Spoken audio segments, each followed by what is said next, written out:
فلا يتكلم أحد بموت رسول الله إلا ضربته.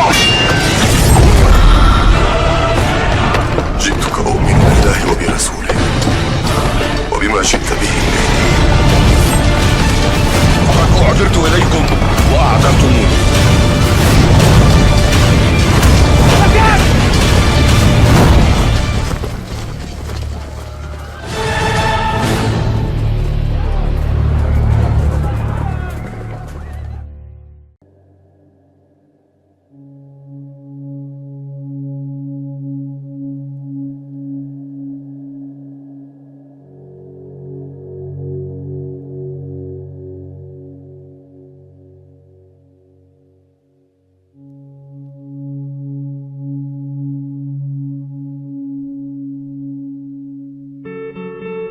Ketika Imam Mahdi datang, dunia akan mengalami perubahan besar yang sangat mendalam dan menyentuh hampir seluruh aspek kehidupan manusia. Kedatangannya akan menjadi sebuah momen transformatif yang mengubah arah sejarah umat manusia, terutama bagi mereka yang telah lama menantikan keadilan dan kedamaian sejati di muka bumi. Suasana bumi sebelum kemunculannya akan dipenuhi dengan kekacauan, penindasan, ketidakadilan, peperangan, ketimpangan sosial, dan kemerosotan moral. Akan tetapi, semua itu akan berubah secara drastis ketika Imam Mahdi muncul. Kedatangan Imam Mahdi akan dimulai dengan suasana yang sangat genting.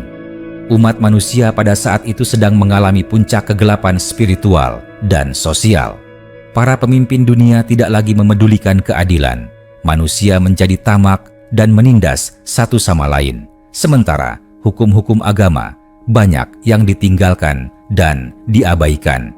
Dalam keadaan seperti inilah, Imam Mahdi akan muncul sebagai pembawa cahaya di tengah kegelapan, sebagai pemimpin yang dijanjikan untuk memulihkan tatanan dunia yang telah rusak. Imam Mahdi akan tampil sebagai sosok pemimpin yang sangat bijaksana, penuh kasih sayang, berani, dan memiliki pemahaman yang sangat dalam tentang hukum dan nilai-nilai ilahi. Ia tidak akan memerintah dengan tangan besi, melainkan dengan keadilan dan kelembutan yang tak tertandingi. Kehadirannya akan membawa perubahan besar dalam sistem pemerintahan dunia. Tidak akan ada lagi pemimpin yang korup, tidak ada lagi kekuasaan yang digunakan untuk menindas rakyat. Sistem keadilan yang sejati akan ditegakkan, dan tidak ada satupun manusia yang akan dirugikan karena kekuasaan. Perubahan yang paling mencolok adalah hadirnya kedamaian yang merata di seluruh penjuru dunia. Peperangan yang sebelumnya meletus di berbagai tempat akan berakhir. Semua bentuk konflik, baik itu antar negara, antar golongan, maupun antar individu, akan diselesaikan dengan bijaksana. Tidak akan ada lagi darah yang tertumpah tanpa alasan. Umat manusia akan merasakan ketenangan yang selama ini hanya menjadi impian.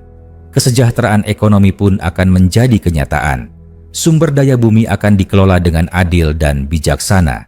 Tidak akan ada lagi jurang yang dalam antara si kaya dan si miskin. Kekayaan akan tersebar merata.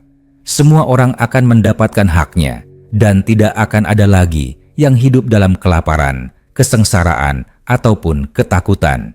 Imam Mahdi akan memastikan bahwa tidak ada satupun jiwa yang tertinggal dalam kemiskinan dan ketertindasan. Selain itu, ilmu pengetahuan dan teknologi akan mencapai puncak tertingginya di bawah kepemimpinan Imam Mahdi. Pengetahuan yang selama ini tersembunyi akan terbuka. Umat manusia akan menyadari hakikat penciptaan, dan mereka akan hidup selaras dengan alam dan kehendak Tuhan. Tidak hanya itu, hati manusia akan kembali kepada nilai-nilai spiritual. Keimanan akan tumbuh subur. Masjid, gereja, sinagoga, dan rumah-rumah ibadah lainnya akan dipenuhi oleh orang-orang yang tulus ingin mendekatkan diri kepada Tuhan. Kehidupan sosial pun akan berubah secara signifikan. Masyarakat akan hidup dalam cinta dan kasih sayang. Tidak akan ada lagi permusuhan, iri hati, ataupun dendam. Setiap manusia akan memandang saudaranya dengan rasa hormat dan penuh empati. Perbedaan tidak akan lagi menjadi sumber konflik, melainkan akan dihargai sebagai bentuk kekayaan umat manusia. Salah satu momen paling monumental dari kepemimpinan Imam Mahdi adalah ketika ia akan bergandengan tangan dengan sosok yang sangat ditunggu juga oleh umat Kristen dan Yahudi, yaitu Isa al-Masih putra Maria. Kedua tokoh agung ini akan bersatu dalam misi menyelamatkan dunia dari segala bentuk kebatilan dan penindasan. Bersama, mereka akan menghancurkan segala bentuk ideologi palsu yang menyesatkan manusia dan menegakkan kebenaran yang telah lama tertutupi. Dengan kehadiran Imam Mahdi, batas-batas geografis, politik, dan ideologis yang selama ini memecah belah umat manusia akan sirna. Umat manusia akan bersatu di bawah satu panji keadilan dan kebenaran. Akan ada satu sistem pemerintahan dunia yang berlandaskan pada kehendak Tuhan, yang menempatkan manusia pada tempatnya sebagai makhluk mulia dan bertanggung jawab. Namun, proses menuju perubahan ini tidak akan mudah. Akan ada perlawanan dari pihak-pihak yang tidak ingin kehilangan kekuasaan dan dominasi. Akan terjadi pertempuran besar antara kebenaran dan kebatilan. Tetapi, dengan izin Tuhan, Imam Mahdi akan menang. Cahaya akan mengalahkan kegelapan, dan dunia akan masuk ke dalam masa keemasan yang belum pernah dirasakan sebelumnya. Pada akhirnya, kedatangan Imam Mahdi bukan hanya tentang perubahan fisik dan sosial. Ini adalah momen kebangkitan spiritual umat manusia. Sebuah era baru di mana hati akan kembali bersih, hubungan manusia akan kembali suci, dan bumi akan menjadi tempat tinggal yang penuh keberkahan. Manusia akan hidup berdampingan dalam harmoni, mengingat Tuhan dengan penuh cinta, dan menjalani hidup sebagai makhluk yang sadar akan tujuan penciptaannya.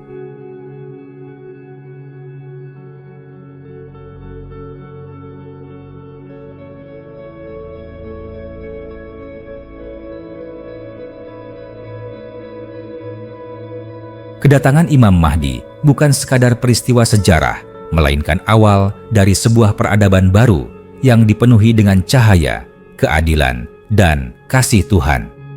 Dalam kelanjutan masa keemasan, setelah kedatangan Imam Mahdi, akan tampak bahwa seluruh struktur kehidupan manusia telah mengalami transformasi yang luar biasa.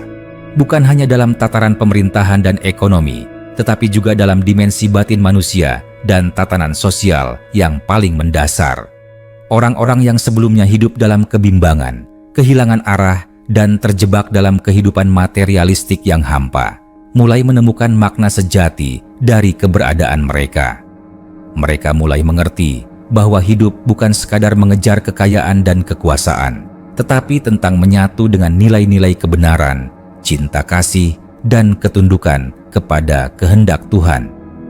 Anak-anak akan tumbuh dalam lingkungan yang penuh kasih, aman, dan syarat dengan nilai-nilai pendidikan spiritual. Sekolah-sekolah dan tempat-tempat pembelajaran tidak lagi menjadi tempat semata-mata mengejar nilai akademis, tetapi menjadi tempat penumbuhan akhlak dan kebijaksanaan. Para guru akan menjadi teladan kebaikan, bukan hanya pengajar teori. Pengetahuan yang diajarkan tidak hanya terbatas pada logika dan fakta duniawi, tetapi juga tentang pencarian kebenaran yang lebih tinggi, mengenali fitrah manusia, dan mengenali hubungan mendalam antara ciptaan dan Sang Pencipta. Orang-orang tua yang sebelumnya merasa terpinggirkan dalam hiruk-pikuk dunia modern yang sibuk akan kembali dihormati sebagai sumber hikmah. Keluarga kembali menjadi pilar utama kehidupan masyarakat. Tidak ada lagi generasi yang terputus dari akarnya. Tidak ada lagi anak-anak yang merasa kehilangan jati diri karena hilangnya nilai-nilai tradisi dan agama. Di bawah kepemimpinan Imam Mahdi, hubungan antar generasi diperkuat. Yang muda menghormati yang tua, dan yang tua membimbing yang muda dengan penuh kasih sayang dan kebijaksanaan. Dalam dunia yang dipimpin oleh Imam Mahdi, semua agama dan keyakinan akan diberi kesempatan untuk berdialog secara terbuka dan damai. Tidak akan ada lagi pemaksaan dalam keyakinan. Kebenaran akan muncul dengan sendirinya, terang benderang di hadapan semua hati yang jujur dan tulus mencari. Akan banyak orang dari berbagai penjuru dunia yang akhirnya mengenali kebenaran yang dibawa oleh Imam Mahdi, dan mereka akan mengikutinya bukan karena paksaan, tetapi karena hati mereka terpanggil oleh kejelasan ajaran dan ketulusan kepemimpinannya. Alam semesta pun akan merespons perubahan ini. Hujan akan turun tepat pada waktunya, tanah akan menjadi subur, tanaman akan tumbuh dengan melimpah, dan bencana alam yang selama ini menjadi peringatan bagi umat manusia akan mereda. Ini bukan semata-mata karena keajaiban, tetapi karena manusia mulai hidup selaras dengan hukum-hukum Tuhan dan berhenti mengeksploitasi bumi secara serakah. Alam akan menjadi sahabat manusia kembali, bukan korban kerakusan dan kesombongan peradaban. Perdagangan dan perekonomian dunia akan berjalan dengan kejujuran dan tanggung jawab. Tidak ada lagi kecurangan dalam timbangan, tidak ada lagi riba yang menindas kaum miskin, tidak ada lagi konglomerat yang menimbun kekayaan di atas penderitaan banyak orang. Para pedagang akan menjadi insan yang jujur, yang melihat perdagangan bukan semata ladang keuntungan, tetapi sebagai bentuk ibadah dan pelayanan kepada sesama manusia. Pasar akan menjadi tempat berkah, bukan arena tipu daya. Setiap individu akan merasa memiliki tanggung jawab terhadap sesamanya. Tidak akan ada yang membiarkan tetangganya kelaparan. Tidak akan ada yang merasa nyaman, hidup mewah, sementara orang di sekitarnya menderita. Semangat gotong royong dan solidaritas akan menjadi roh dari kehidupan bermasyarakat.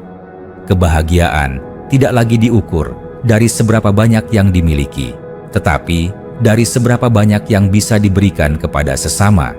Seni, budaya, dan sastra juga akan mengalami kebangkitan yang luar biasa. Para seniman tidak lagi menggunakan bakat mereka untuk merusak moral masyarakat atau menjual hiburan murahan, tetapi menjadi duta-duta keindahan yang menggugah hati dan membangkitkan kesadaran spiritual.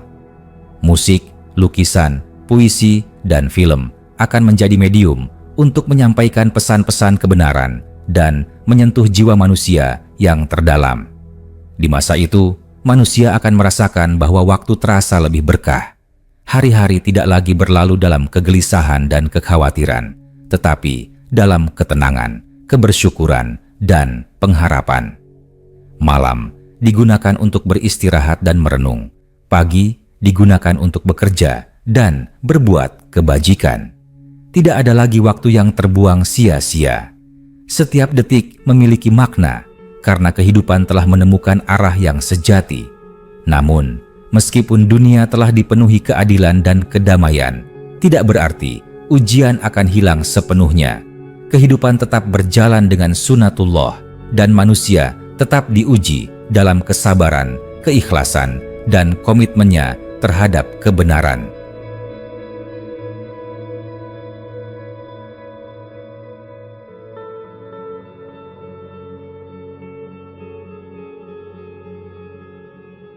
Tapi perbedaan utamanya adalah umat manusia kini memiliki seorang pemimpin yang adil, bijaksana, dan dicintai oleh seluruh umat, yang senantiasa membimbing dan mengarahkan mereka kembali kepada jalan yang lurus.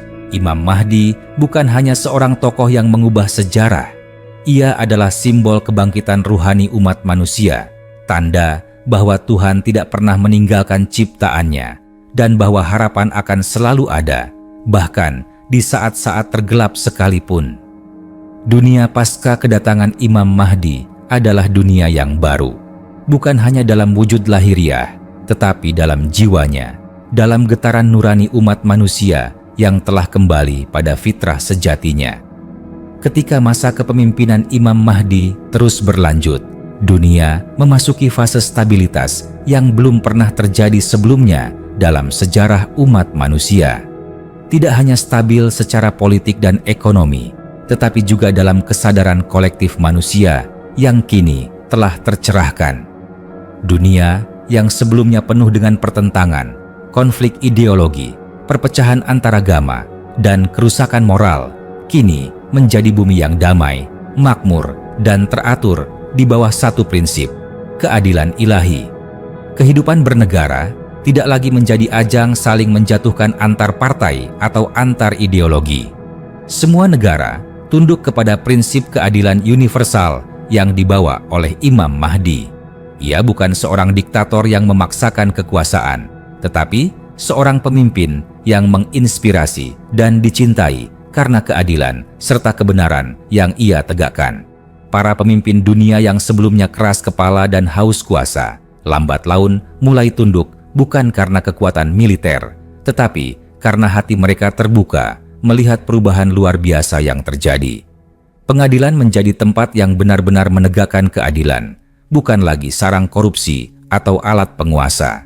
Setiap warga negara, siapapun dia, memiliki hak yang sama di hadapan hukum. Tidak ada lagi yang bisa membeli keadilan dengan kekayaan atau jabatan. Korupsi, penipuan, dan segala bentuk ketidakjujuran hukum diberantas dengan tegas, namun tetap manusiawi.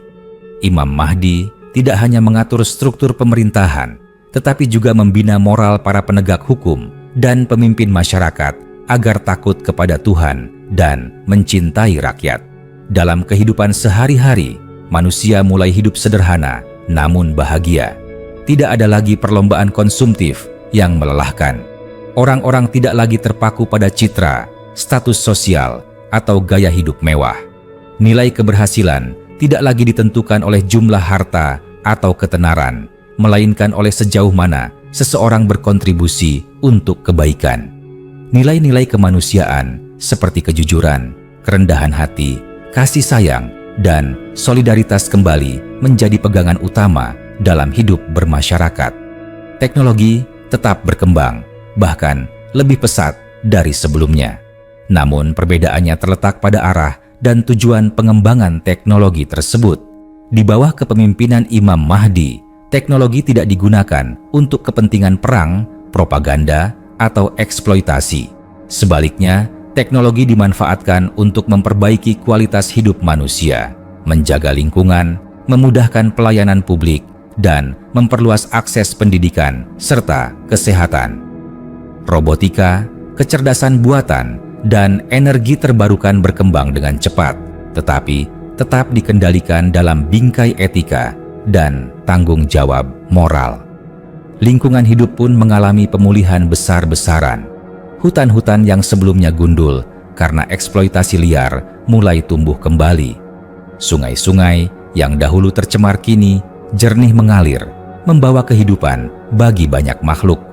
Udara bersih, langit kembali biru, dan hewan-hewan yang hampir punah mulai muncul lagi karena habitatnya dijaga. Kebijakan-kebijakan lingkungan yang diterapkan tidak hanya bersifat legal, tetapi juga moral. Masyarakat merasa memiliki tanggung jawab untuk menjaga bumi sebagai amanah dari Tuhan. Dalam aspek spiritual, masjid-masjid kembali hidup. Suasana ibadah menjadi damai dan penuh kekhusyukan. Orang-orang salat bukan karena kewajiban sosial, melainkan karena cinta. Doa-doa tidak lagi menjadi rutinitas kosong, tetapi menjadi jembatan nyata antara manusia dengan Tuhannya. Hubungan antara manusia dengan Tuhan menjadi akrab dan nyata dalam kehidupan sehari-hari, terlihat dalam perilaku, tutur kata, dan cara manusia memperlakukan sesamanya. Kesatuan umat manusia menjadi hal yang sangat mencolok. Tidak ada lagi sekat-sekat kebangsaan yang memecah belah. Identitas nasional tetap ada, tetapi tidak dijadikan alasan untuk permusuhan atau superioritas. Setiap bangsa hidup berdampingan, saling menghormati, dan saling belajar satu sama lain. Bahasa, budaya, dan adat istiadat yang berbeda dipandang sebagai rahmat Tuhan yang memperkaya kemanusiaan, bukan sebagai ancaman. Di antara tanda-tanda yang paling agung pada masa ini adalah turunnya Isa Al-Masih Putra Maria, yang dalam keyakinan Islam akan kembali ke bumi dan membenarkan kebenaran yang dibawa oleh Imam Mahdi.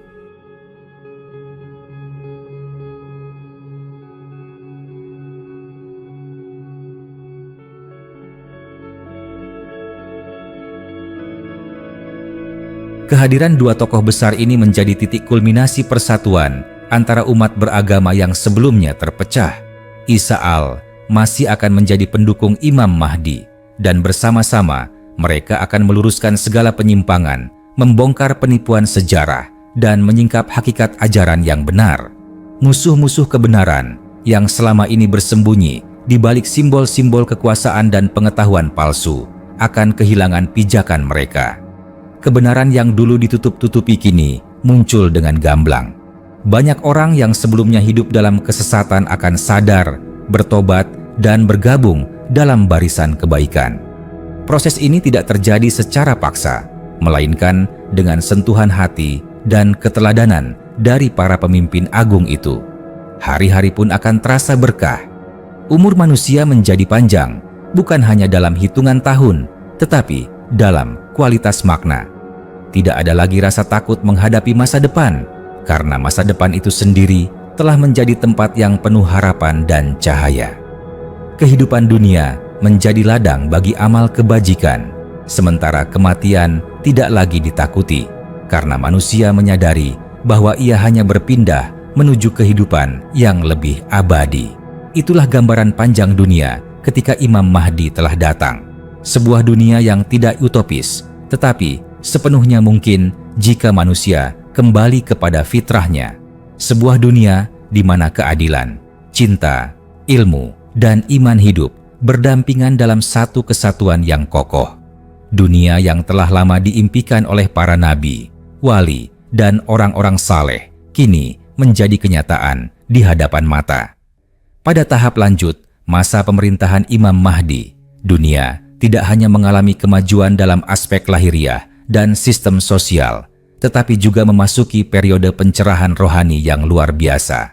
Setiap individu, baik laki-laki maupun perempuan, tua maupun muda, merasakan adanya hubungan yang sangat intim antara dirinya dengan Tuhan. Bumi seolah menjadi surga kecil, tempat di mana nilai-nilai surgawi tercermin dalam setiap sudut kehidupan. Manusia hidup dengan penuh rasa syukur, kesadaran, dan tanggung jawab sebagai khalifah di bumi. Kebangkitan rohani ini tidak lahir dari paksaan, tetapi dari sebuah kesadaran kolektif yang tumbuh secara alami. Imam Mahdi tidak mengatur manusia dengan kekerasan atau tekanan, tetapi dengan keteladanan, akhlak mulia, dan kejelasan visi. Ia menunjukkan bahwa spiritualitas bukan sekadar urusan ibadah ritual, melainkan sesuatu yang hidup dalam kejujuran, kasih sayang, keberanian menegakkan kebenaran, dan kepedulian terhadap makhluk Tuhan. Ia bukan sekadar seorang pemimpin, tetapi juga pembimbing jiwa umat manusia. Pada masa ini akan terlihat bahwa ilmu dan agama tidak lagi bertentangan. Para ilmuwan dan cendekiawan tidak memusuhi wahyu, melainkan merujuk kepada nilai-nilai langit untuk memperkuat hasil penelitian mereka. Agama tidak lagi dipandang sebagai hambatan kemajuan, melainkan fondasi moral dan filosofis dari semua kemajuan itu sendiri. Dengan bimbingan Imam Mahdi, para pemikir, filsuf, dan peneliti dunia menemukan kesatuan antara logika dan wahyu, antara akal dan kalbu, antara dunia dan akhirat. Peradaban baru ini tidak lahir dari dominasi satu bangsa atau kelompok. Tidak ada satu ras, suku, atau negara pun yang lebih tinggi dari yang lain. Semua manusia dipandang sebagai satu keluarga besar, keturunan Adam dan Hawa. Tatanan dunia yang dipimpin oleh Imam Mahdi benar-benar menegakkan kesetaraan hak dan martabat setiap manusia. Orang-orang dari berbagai latar belakang budaya, bahasa, dan agama diperlakukan dengan adil dan dihargai sebagai bagian penting dari mosaik kemanusiaan. Pendidikan pun mengalami revolusi total. Ia tidak hanya mendidik pikiran, tetapi juga membina hati. Tidak ada lagi sistem pendidikan yang hanya mengejar prestasi akademis tanpa memperhatikan akhlak dan karakter. Kurikulum yang diajarkan seimbang antara ilmu dunia dan ilmu akhirat. Anak-anak tumbuh menjadi generasi yang tidak hanya cerdas secara intelektual, tetapi juga lembut hatinya, berani membela yang lemah, dan cinta kepada sesama. Dalam dunia kesehatan, pengobatan tidak hanya bergantung pada teknologi dan obat-obatan kimia, tetapi juga memadukan pendekatan spiritual, herbal alami, dan keseimbangan tubuh jiwa. Penyakit-penyakit yang dahulu tidak ditemukan obatnya, kini dapat disembuhkan karena terbukanya ilmu pengetahuan yang sebelumnya tersembunyi. Rumah sakit menjadi tempat penyembuhan yang penuh kasih, bukan sekadar tempat bisnis medis. Masjid dan tempat ibadah menjadi pusat komunitas yang hidup. Di sana, tidak hanya dilakukan ibadah formal, tetapi juga diskusi ilmu, kegiatan sosial, pelayanan masyarakat, dan pembinaan moral. Umat manusia berkumpul di sana bukan hanya untuk menyembah Tuhan, tetapi juga untuk saling mengenal, saling membantu, dan menumbuhkan rasa kebersamaan. Ekonomi dunia berubah secara radikal. Sistem kapitalisme eksploitatif yang selama ini hanya menguntungkan segelintir orang, runtuh digantikan oleh sistem distribusi kekayaan yang adil.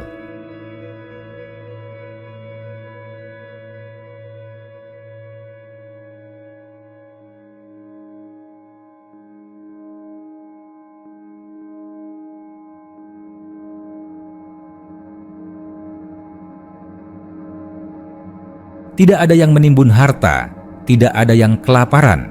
Zakat, sedekah, wakaf, dan sistem-sistem sosial lainnya dijalankan dengan tulus dan efektif. Kekayaan tidak lagi menjadi simbol status, tetapi alat untuk melayani sesama dan memperbaiki kehidupan. Salah satu ciri paling kuat dari zaman ini adalah hilangnya ketakutan. Manusia tidak lagi hidup dalam kecemasan akan masa depan, kehilangan pekerjaan, kelaparan, perang, atau ketidakadilan. Mereka hidup dalam rasa aman yang mendalam karena mereka tahu bahwa pemimpin mereka adil dan penuh kasih. Rasa aman ini menyelimuti keluarga, masyarakat, bahkan seluruh bangsa. Malam hari digunakan untuk beristirahat dan beribadah tanpa gangguan. Siang hari dimanfaatkan untuk bekerja, belajar, dan berbuat kebaikan. Peran perempuan pada masa ini juga berubah dengan mulia. Mereka tidak lagi dieksploitasi dalam budaya komersial atau dipinggirkan dalam kehidupan sosial. Perempuan dihormati karena kontribusinya yang nyata dalam pendidikan, pelayanan kesehatan, ilmu pengetahuan, dan pengembangan masyarakat. Mereka diberi ruang yang luas untuk berpartisipasi dalam kehidupan publik dengan tetap menjaga martabat, kesucian, dan nilai-nilai keluarga. Dan pada puncaknya, ketika seluruh dunia telah merasakan kedamaian, keadilan, dan kemuliaan ajaran Tuhan, maka tibalah saat-saat terakhir dari tugas Imam Mahdi di dunia. Ia akan meninggalkan dunia ini setelah menunaikan seluruh amanahnya, dan dunia akan memasuki masa penantian berikutnya menuju hari kiamat.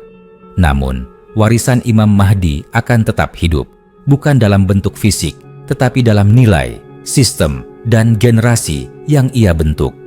Dunia tidak akan pernah sama lagi, karena ia telah disentuh oleh tangan keadilan yang benar-benar datang dari Tuhan. Imam Mahdi bukan hanya pemimpin akhir zaman, ia adalah simbol kemenangan cahaya atas kegelapan, harapan atas keputusasaan, dan cinta atas kebencian. Dalam masanya, manusia belajar kembali bagaimana menjadi manusia sejati, hidup bukan hanya untuk diri sendiri, tetapi untuk kemuliaan seluruh ciptaan. Setelah Imam Mahdi menyelesaikan tugas sucinya di bumi, dunia tidak serta-merta jatuh dalam kekacauan seperti sebelumnya.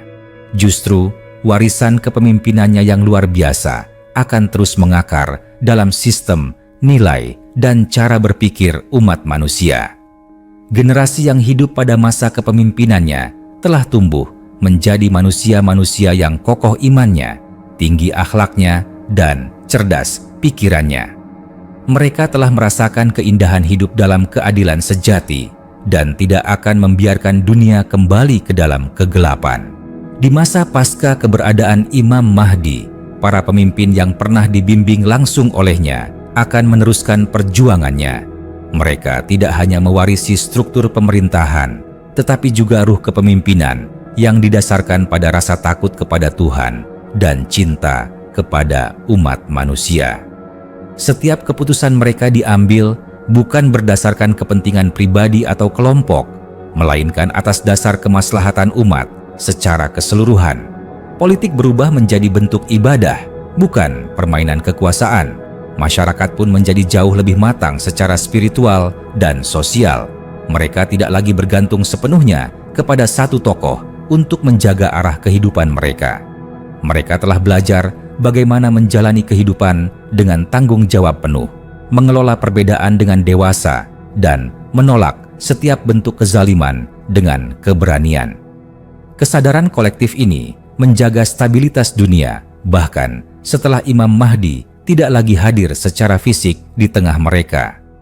Nilai-nilai yang dia tanamkan mengakar dalam setiap lini kehidupan. Dalam keluarga, orang tua membesarkan anak-anak dengan cinta dan hikmah. Mereka menanamkan ajaran tentang kejujuran, pengorbanan, dan rasa syukur sejak dini. Hubungan antara anggota keluarga menjadi sangat erat dan harmonis. Tidak ada lagi kekerasan dalam rumah tangga. Tidak ada lagi anak-anak yang tumbuh tanpa arah, karena setiap rumah telah menjadi sekolah utama bagi pembentukan karakter mulia.